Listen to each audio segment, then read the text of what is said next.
Dios les bendiga esta mañana a todos y a todas, las hermanas, hermanos que nos escuchan, amigos y todos los que nos están siguiendo a través de estas redes sociales. Hoy nos bendice mucho poder continuar con el estudio del libro de Apocalipsis de una forma para entender el panorama de lo que Dios ha revelado para que conozcamos lo que está próximo a suceder en los días venideros. Vamos a ir al capítulo 4 de Apocalipsis y leemos la escritura honrando a Padre, al Hijo y al Espíritu Santo. Y dice así: después de esto miré, y he aquí una puerta abierta en el cielo, y la primera voz que oí como de trompeta, hablando conmigo, dijo: sube acá, y yo te mostraré las cosas que sucederán después de estas. Habíamos hablado ya de las cosas que Juan había visto, de las cosas que eran. Lo que Juan había visto era el Hijo del Hombre y toda la visión que viene con poder y con gloria, ya no como cordero sufriente, sino con todo el esplendor de un rey. Y las cosas que son, hablando de las 7 iglesias de Asia Menor, dirigidas a esa iglesia como un grupo representativo de toda la iglesia, porque reunía características especiales que Dios quería resaltar. Y habíamos quedado acá en el sube que Dios le dice a Juan en su revelación, sube acá, que explicamos que este es el arrebatamiento de la iglesia. Debe entenderse que sobre este acontecimiento el apóstol Pablo en 1 Tesalonicenses capítulo 4 verso 16 al 17 dice así: porque el Señor mismo descenderá del cielo con voz de mando, con voz de arcángel y con trompeta de Dios. Lo que Juan está diciendo acá es que él escuchó una voz como de trompeta. Pues ya lo había profetizado también el Señor a través del apóstol Pablo. Y con trompeta de Dios, los muertos en Cristo resucitarán primero. Luego nosotros, los que vivimos, los que permanecemos, seremos arrebatados juntamente con ellos para recibir al Señor en las nubes, y así estaremos por siempre con el Señor. Esto es el acontecimiento entonces que se llama arrebatamiento de la iglesia. El Señor tomará a su iglesia y la sacará antes de que empiece la gran tribulación. ¿Cuánto tiempo durará este acontecimiento del arrebatamiento?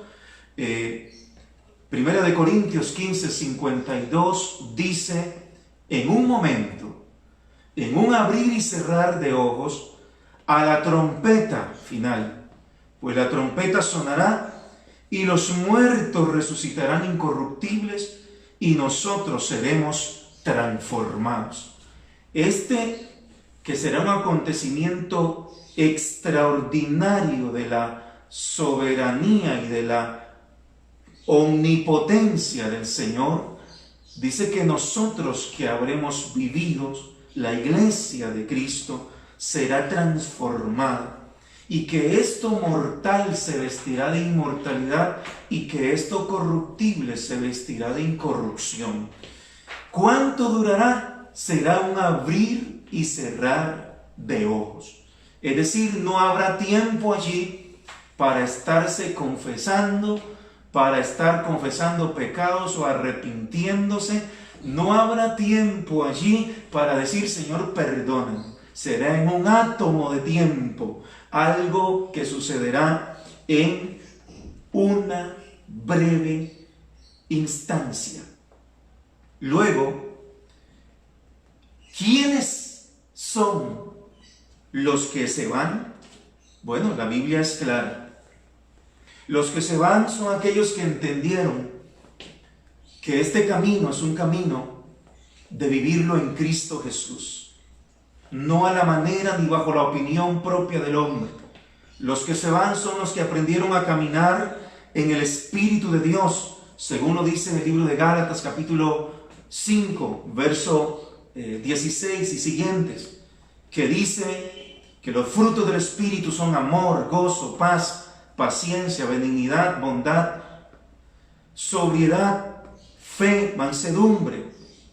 Todos los que caminaron en el Espíritu, porque en el libro de Romanos capítulo 8, verso 1 dice: ahora pues ninguna condenación hay para los que están en Cristo Jesús, los que no andan conforme a la carne, sino conforme al Espíritu de Dios. Entonces, caminar en el Espíritu de Dios es caminar bajo los frutos del Espíritu de Dios. Ahora, es importante entender esto.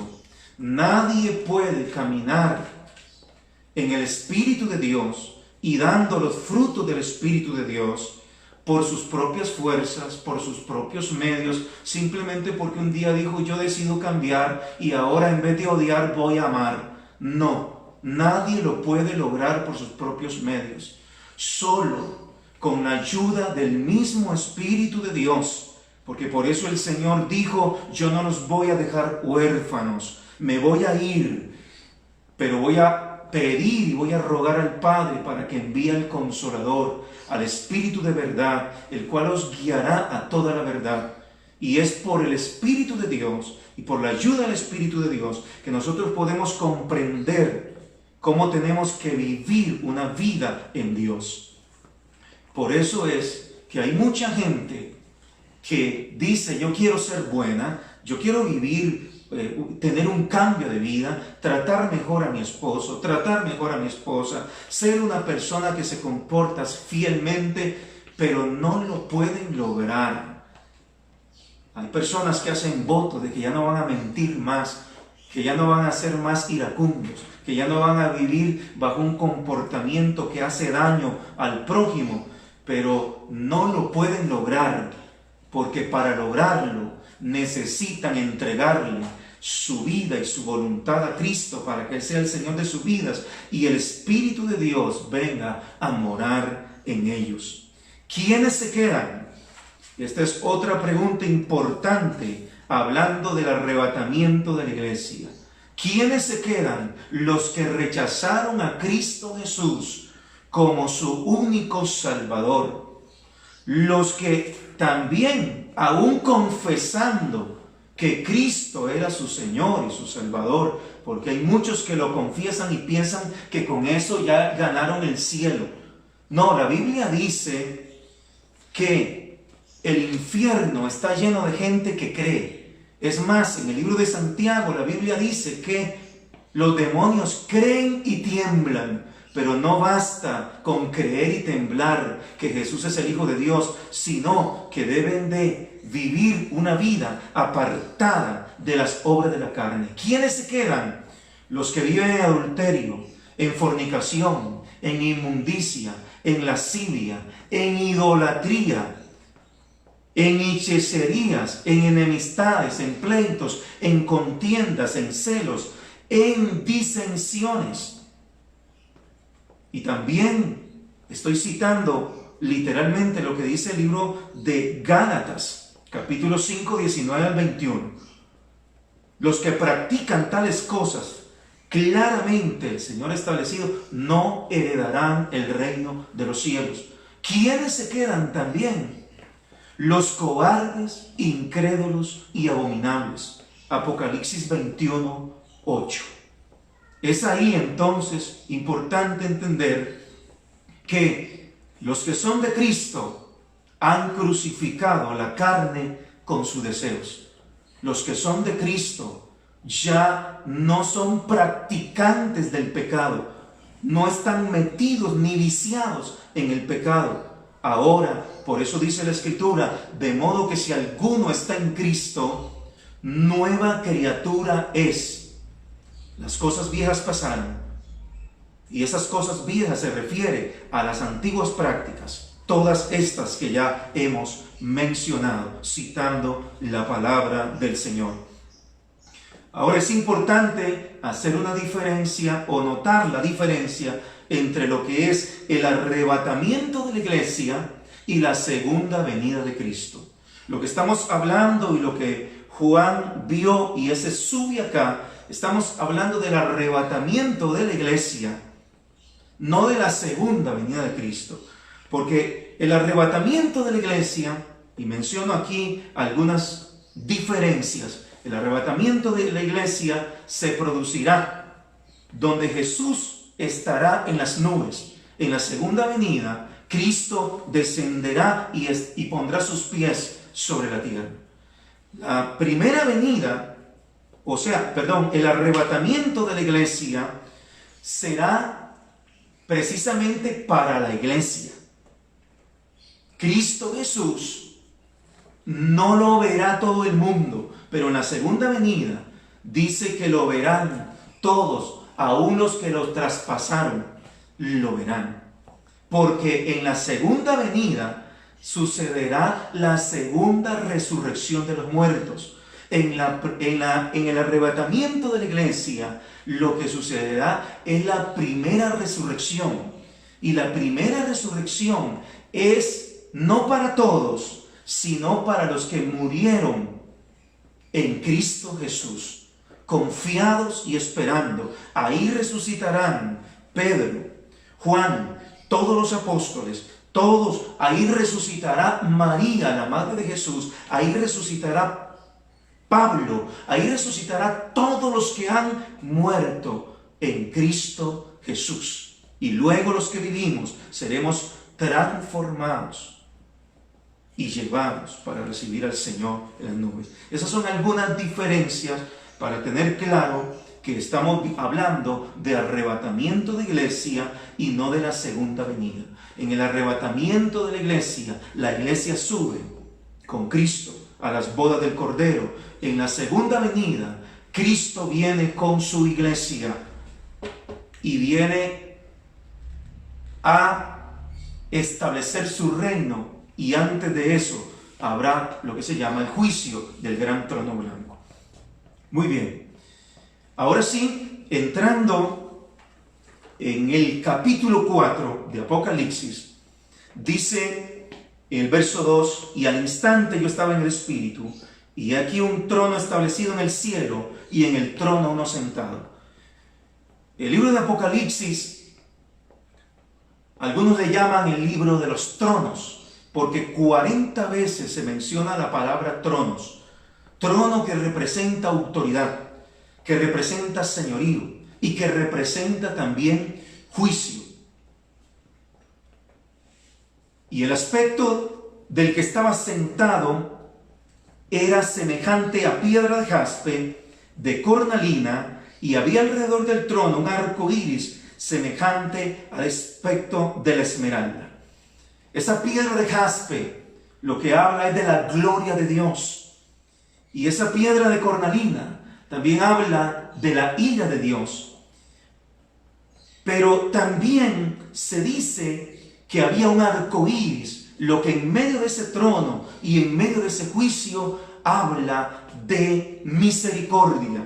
Lo primero que sucedió como señal después del diluvio de Noé fue que apareció y le dijo: yo voy a hacer un pacto con la tierra, y la señal del pacto será un arco iris. No voy a volver a destruir con lluvia, con agua, la tierra. Eso habla de misericordia. Y la es semejante en aspecto, dice, a la esmeralda. Alrededor del trono había 24 tronos.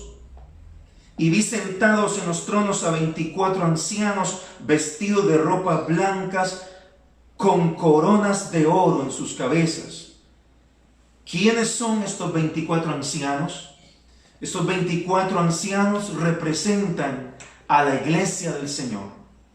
Todos los muertos en Cristo del pueblo de Israel y todos los muertos en Cristo de la iglesia. Algunos dicen que representa las 12 tribus de Israel, de los que creyeron en Cristo, porque no todos los judíos rechazaron al Señor. Muchos judíos han conocido y aceptado a Cristo Jesús como su Mesías. Una gran mayoría todavía no han conocido al Mesías, lo siguen esperando. Y 12 de ellos, de los 24 ancianos, representan a los 12 apóstoles, o sea, la iglesia de Cristo.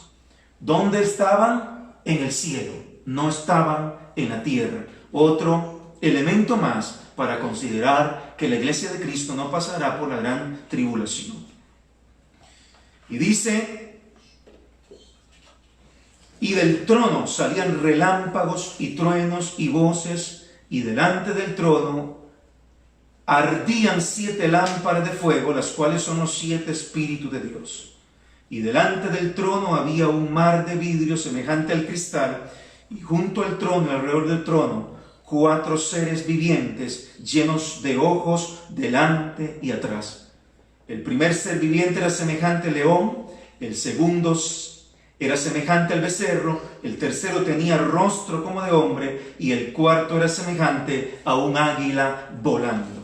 ¿Quiénes son estos seres vivientes o qué representan? Representan la creación de Dios. Toda la creación espera la redención de Dios. Romanos 8, 21 al 23. Toda la creación será libertada de la esclavitud actual.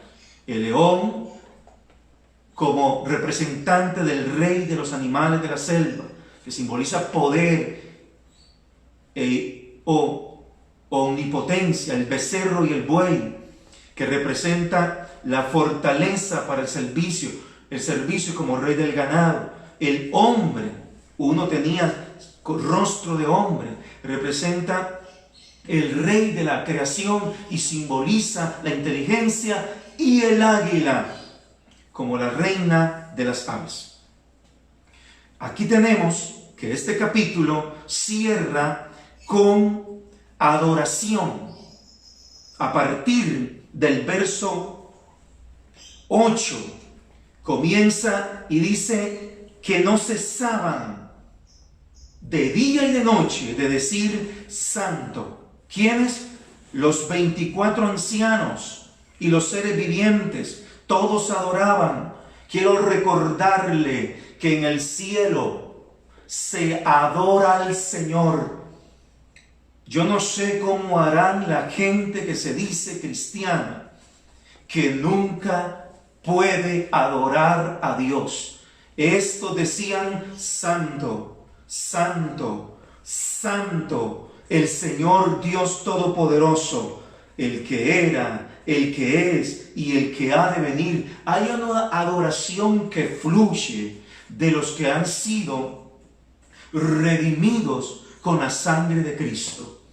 Hay una adoración que brota en espíritu y verdad para el Padre, para Jesucristo el Señor. Y dice que, como dice, no cesaban día y noche.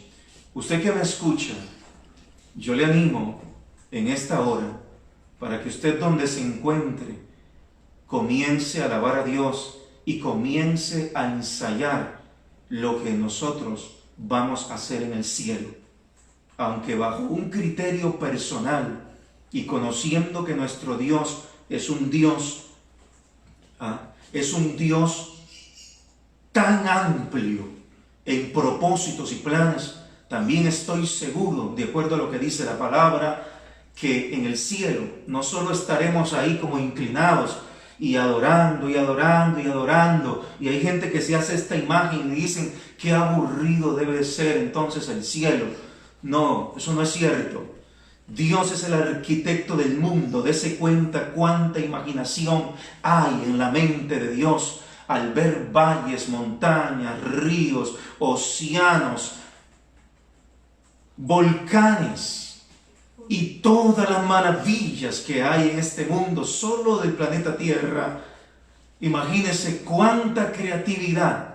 Así es que creo que en el cielo ciertamente vamos a adorar a Dios y Dios estará esperando una adoración genuina, sincera, con una actitud de verdadero reconocimiento a Él por lo que Él es, pero que en el cielo también habrá trabajo del bueno, porque dice que reinaremos con Él, ejecutaremos autoridad y dominio con Él. ¿Quién? La iglesia. Ahí entonces está el cierre del capítulo 4 de Apocalipsis. El capítulo 5 es una continuidad del capítulo 4 y dice así, verso 1: y vi en la mano derecha del que estaba sentado en el trono un libro escrito por dentro y por fuera, sellado con 7 sellos.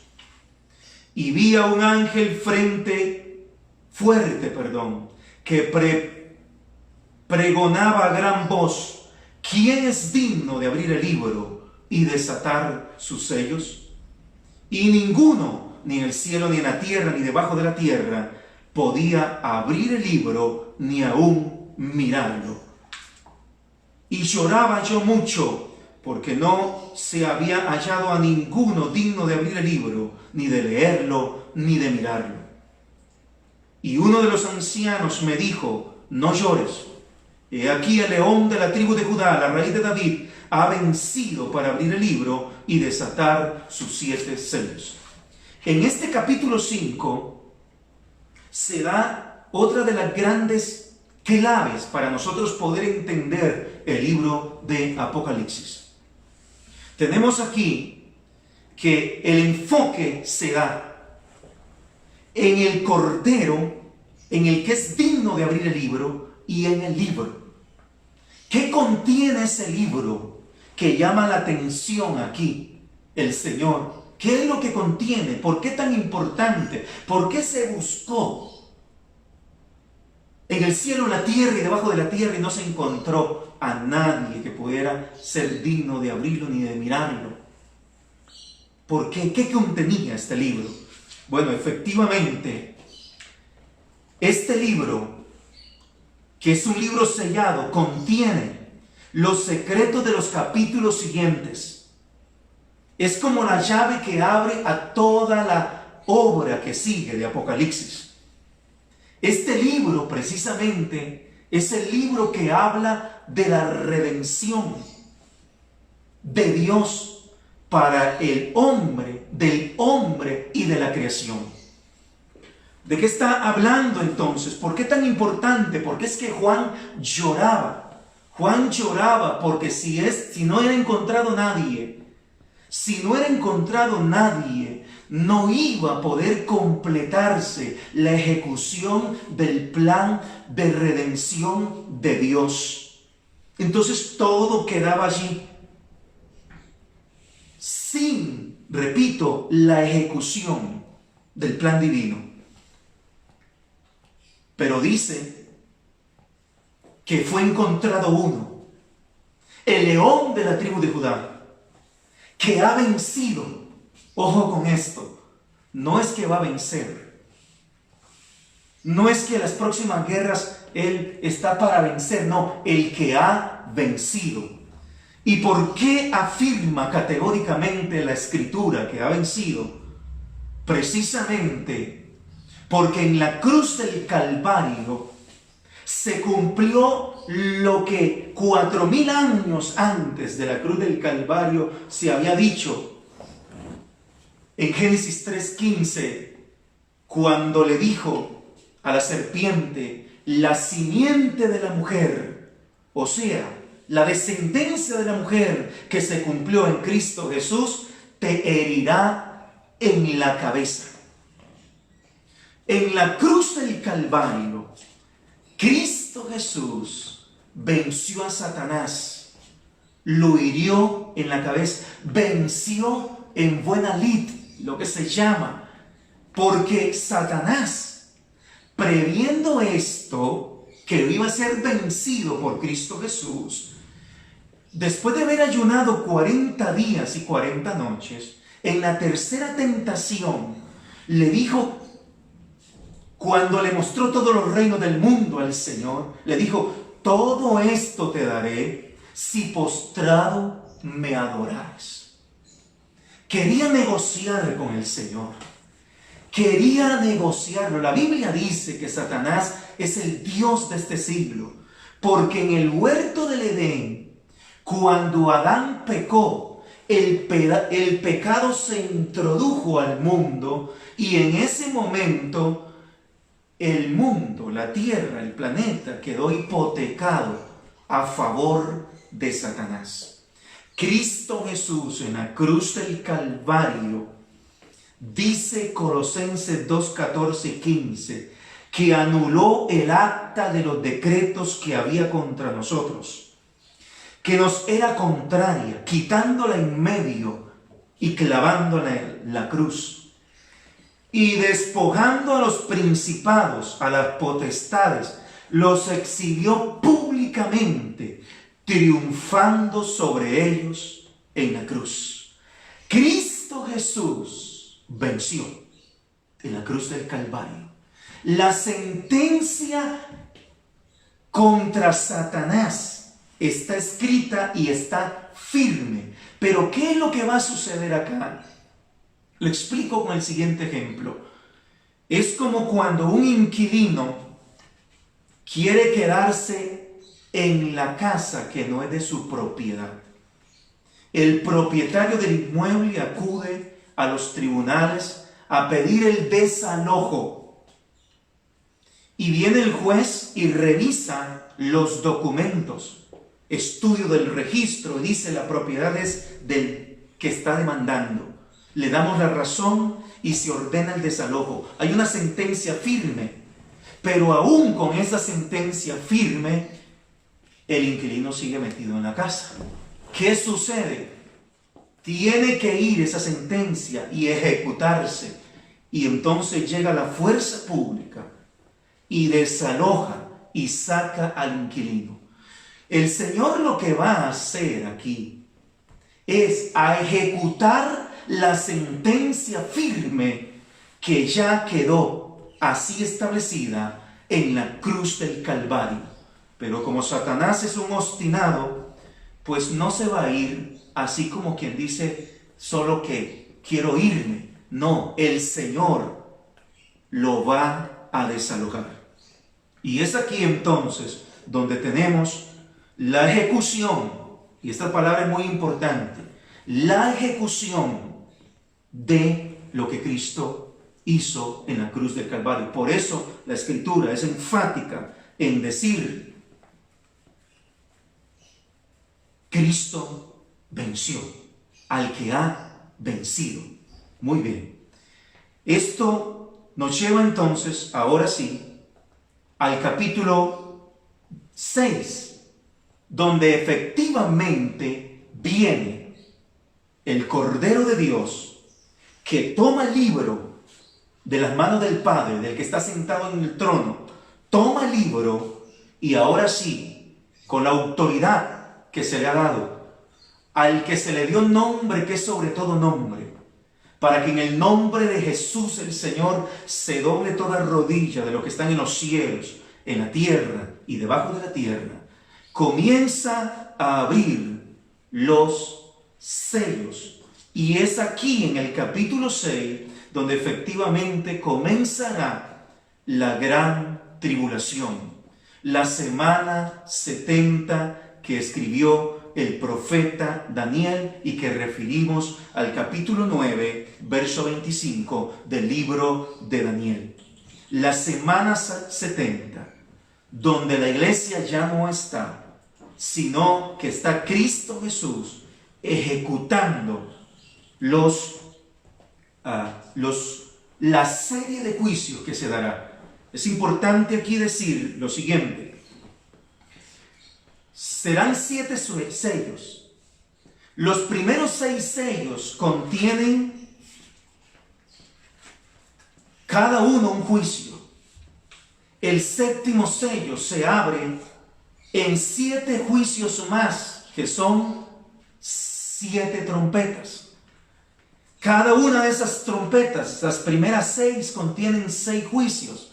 La séptima trompeta contiene a su vez 7 juicios más, que son 7 copas de la ira de Dios. Así es que el capítulo 6, con algunos paréntesis y silencios que se hacen en el cielo, es la ejecución de estos juicios. Y dice así el verso 6: vi cuando el Cordero abrió uno de los 7 sellos, y oí a uno de los 4 seres vivientes decir como con voz de trueno: ven y mira. Y miré, y aquí un caballo blanco, y el que lo montaba tenía un arco, y le fue dada una corona, y salió venciendo y para vencer. Hay muchos que confunden esto pensando que porque venía un caballo blanco, es Cristo Jesús. Pero tengo que decirles que no es Cristo Jesús, porque salió venciendo y para vencer, y acabamos de indicar que Cristo Jesús ya venció. En el capítulo 19 del libro de Apocalipsis aparece Cristo Jesús en un caballo blanco, con claras diferencias, más bien marcadas. Número 1, dice que tenía un arco sin flechas. Jesús no tiene un arco. Cristo Jesús tiene una espada aguda en su boca. Le fue dada una corona, es decir, no era rey. Apenas quería coronarse rey. Cristo Jesús ya es Rey de reyes y Señor de señores. Ahí están algunos elementos para que tengamos claro que no es Cristo Jesús. Que el caballo blanco sencillamente es una frágil imitación de lo que podría pensarse es Dios y es la paz de Dios. El segundo sello, verso 3. Cuando abrió el segundo sello, oí al segundo ser viviente que decía: ven y mira. Y salió otro caballo bermejo, y el que lo montaba le fue dado poder de quitar de la tierra la paz, y que se matasen unos a otros, y se le dio una gran espada. Habrá en este tiempo, o se desatará en este tiempo cual nunca antes, guerras terribles. Y otra vez hacemos énfasis en que la frágil apariencia del caballo blanco que representa paz es completamente anulada por el caballo bermejo, caballo rojo, que habla de sangre y que habla de guerra. ¿Cuándo sucederá esto?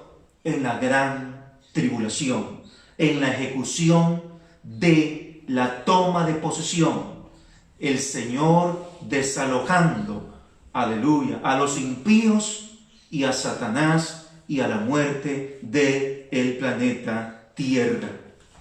Cuando abrió el tercer sello, oí al tercer ser viviente que decía: ven y mira. Y miré, y aquí un caballo negro, y el que lo montaba tenía una balanza en la mano. Y oí una voz de en medio de los 4 seres vivientes que decía: 2 libras de trigo por 1 denario, y 6 libras de cebada por 1 denario. Pero no dañes el aceite ni el vino. Tenemos aquí que lógicamente, en medio de la terrible guerra que se anuncia, habrá hambre. Muchas personas, si hoy en día están muriendo tantas personas en el mundo a causa del hambre, pues aquí hay un énfasis especial de la palabra de Dios para decir que el hambre será terrible.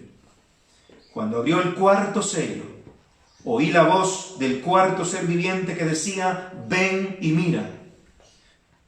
Miré, y aquí un caballo amarillo, y el que lo montaba tenía un nombre. Por primera vez aquí, en el cuarto sello, el jinete sí tiene un nombre, y se llama Muerte, y se llama Hades. Y el Hades le seguía, y le fue dada potestad sobre la 4ª parte de la tierra. Escuche esto: 4ª parte de la tierra, para matar con espada, con hambre, con mortandad y con las fieras de la tierra. Si hoy estamos llegando casi a los 8.000.000.000 de seres humanos sobre el planeta, la cuarta parte sobre la que se le dio autoridad pasan de los 2.500 millones de personas que perecerán.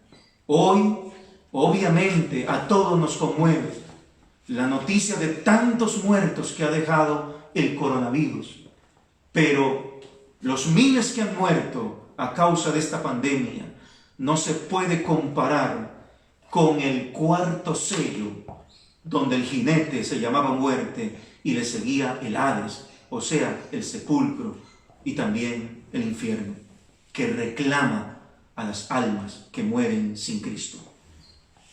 Cuando abrió el quinto sello, verso 9, vi el altar, las almas de los que habían sido muertos por causa de la palabra de Dios y por el testimonio que tenían. Ahí estaban, y dicen que estas almas clamaban a gran voz. Escuche esto es importante volverlo a repasar. Hay un alma inmortal en todo ser humano. Estas almas clamaban, sentían y escuchaban y pedían también. Ya no estaban en sus cuerpos físicos, estaban sus almas ahí clamando y decían: ¿hasta cuándo, Señor santo y verdadero, no juzgas y vengas nuestra sangre en los que moran en la tierra? Y se les dieron vestiduras blancas y se les dijo que descansasen todavía un poco de tiempo hasta que se completara el número de sus consiervos y de sus hermanos, que también habían de ser muertos como ellos. ¿Quiénes son estos? Todos aquellos que en la gran tribulación no negaron el nombre del Señor, se arrepintieron ante el Señor, buscaron de Dios y no se dejaron seducir por el anticristo ni marcar con la marca de la bestia. Aquellos que mantuvieron el testimonio. Recuérdese, la iglesia ya subió. Los que no se dejen marcar con la marca de la bestia serán torturados, serán atormentados, serán decapitados, serán de muchas formas perseguidos. Y estos son los que ahora aparecen ahí clamando y diciendo: ¿hasta cuándo, Señor, harás justicia de todo el mal que sufrimos? Ahí está. Por eso es que la reflexión también va para aquellos que no están listos si el Señor tocara la trompeta hoy. Para aquellos que no están listos para recibir al Señor en el aire. El llamado es: no espere usted a conocer al anticristo y a ver los eventos de la gran tribulación. Es tiempo de escapar. Pero hay algo importante también aquí. Dice que los que estaban debajo del altar, las almas, es los que habían sido muertos por causa de la palabra. Quiero decir y recordar que a través de la historia, desde Cristo Jesús y desde los profetas que hablaron la palabra, ha habido persecución, ha habido muchos de ellos torturados. Es decir, no espere usted que siga a Cristo, que usted va a ser amado y aplaudido por todo el mundo. El Señor dijo en Mateo capítulo 10, verso 22, y seréis aborrecidos de todos. Los envío como a ovejas en medio de lobos. Eso es. Aunque quisiéramos, no podemos agradar al mundo, porque no se puede agradar al mundo y al mismo tiempo agradar al Señor. Ninguno puede servir a dos señores, porque o amará a uno y aborrecerá al otro. Y hay gente que ha querido jugar de los dos lados, quedando bien con el mundo, quedando bien con todos sus amigos que son impíos, y quedando bien y queriendo quedar bien con Cristo Jesús. Pero el Señor dijo, si alguno ama al mundo, el amor del Padre no está en él. Y si alguno se constituye amigo del mundo, se constituye automáticamente enemigo de Dios. Eso es lo que dice la Escritura. Estemos atentos en medio de todo esto. El sexto sello fue abierto. Verso 12. Y miré cuando abrió el sexto sello, y aquí hubo un gran terremoto, y el sol se puso negro como tela de silicio, y la luna se volvió como sangre. Las estrellas del cielo cayeron sobre la tierra, como la higuera deja caer sus higos cuando es sacudida por un fuerte viento. Y el cielo se desvaneció como un pergamino que se enrolla, y todo monte y toda isla se movió de su lugar. Esto nos deja entender las dimensiones que tendrá este terrible terremoto. Y dice que ante estos acontecimientos, los reyes de la tierra y los grandes, los ricos, los capitanes, hoy el mundo ha entendido que ante los designios de Dios, el rico no se escapa, ni los reyes escapan. El primer ministro de Inglaterra estuvo con coronavirus, y otros famosos han estado con coronavirus.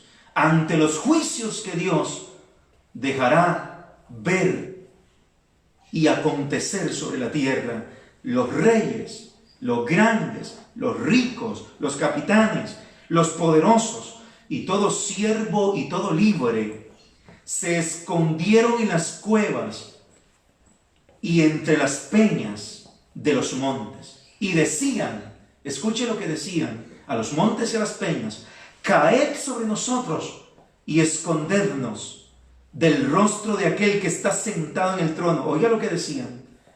Hablaban como que si conocieran la palabra de Dios, y decían, hablaban en términos bíblicos, y decían: escóndenos del rostro del que está sentado en el trono y del Cordero, porque el gran día de su ira ha llegado. ¿Por qué hablaban así? Porque es gente que escuchó mensaje como el que tú estás escuchando hoy. Es gente que acudió a las iglesias. Esa gente, mucha de esa gente que va a estar ahí, es gente que cargó una Biblia y que hasta predicó. Y que hasta que oró por los enfermos. Y habrá allí hasta gente que tuvo ministerios de Dios. Líderes habrán ahí. Y reyes que escucharon y supieron de Cristo Jesús, clamando. Por eso, otra vez, quiero cerrar y quiero concluir en esta hora diciendo, ¿qué tenemos que hacer entonces? Lucas 21:36, el consejo de Dios es: velad pues en todo tiempo, orando que seáis tenidos por dignos de escapar de todas estas cosas que vendrán y de estar en pie delante del Hijo del Hombre. ¿Cómo podemos ser dignos de escapar? Solo en Cristo Jesús hay salvación. Isaías 45:22 dice el Señor: mirad a mí todos los términos de la tierra y sed salvos, porque solo yo soy Dios y fuera de mí no hay quien salve. Yo te invito ahora, todo el que me escucha, si tienes que arreglar cuentas con Dios, si tienes que reconciliarte con Dios, si tienes que volverte a Cristo, si tú has estado intentando ser cristiano, yo quiero decirle que al cielo no se ingresa por intentos. O eres o no eres. Así que te invito a dar un paso de fe decisivo, de seguir a Cristo, de entregarle tu vida, tu corazón y de dar frutos dignos de un verdadero cristiano, como el Señor lo demanda. Tú que estás ahí, iglesia que me escucha, amigo que me escuchas, amiga que me escuchas, inclina tu rostro y haz esta oración. Padre, en el nombre de Jesús, he escuchado tu palabra, dile al Señor, y quiero hoy entregarte mi vida, mi corazón por completo, para que tú seas el Señor y el Salvador de mi vida. Cambia mi vida, cambia mi ser, lávame con tu sangre, perdóname todos mis pecados, y te ruego, Señor, que me tengas por digno de escapar de las cosas que se aproximan a esta tierra. En el nombre de Cristo Jesús. Amén y amén. Que Dios les bendiga, que Dios bendiga a Costa Rica, que Dios bendiga cada país donde nos escuchan y cada familia donde nos escuchan. Un abrazo a todos y a todas en Cristo Jesús.